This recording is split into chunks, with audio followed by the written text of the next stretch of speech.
Itinuturing na hindi normal ng Philippine Coast Guard ang pagdami ng mga barko ng China sa Bajo de Masinloc. Ang detalye sa ulat ni Noel Talakay. Hindi nga to normal, no? Ang bilang ng Chinese Coast Guard vessels dito ay mas malaki. Ito ang pananaw ni Tariela sa dami ng barko ng China na nakita sa Bajo de Masinloc noong ginawa ang paglayag ng atin ito mission sa nasabing lugar. Batay sa monitoring ng Coast Guard, tinatayang 10 barko ng China ang nakadeploy doon. Binubuo ito ng China Coast Guard at China Maritime Militia. Ayon kay Tariela, dati nasa 4 hanggang 6 na barko lang ang nakadeploy ng China doon. By the mere presence of 10 China Coast Guard vessels, this is definitely not normal, no? And ganung kalayo ang deployment nila as far as 45 to 50 nautical miles, hindi rin ito normal. Ang deployment nila.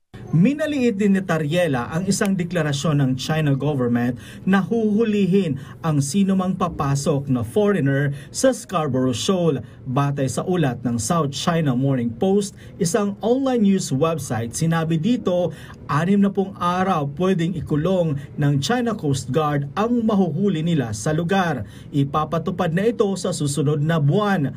Para kay Tariela, isang pananakot lang ito ng China government sa Pilipinas. I don't think that China is really serious in doing this because mas malaki ang magiging backlash dito sa kanila bilang isang bansa.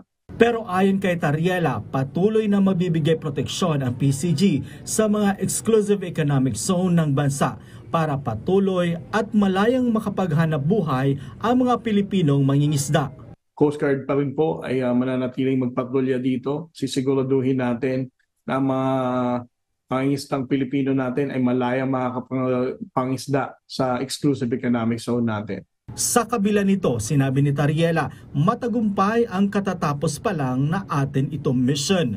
Yung advanced vessels na nauna ay nakapamigay din sa napakaraming Pilipinong mangingisda. Para sa akin, this is already a successful mission. Anya, di man nakalapit sa Scarborough Shoal ang team ng atin ito, ang mahalaga na bigyan ng tulong ang mga Pinoy na mangingisda doon.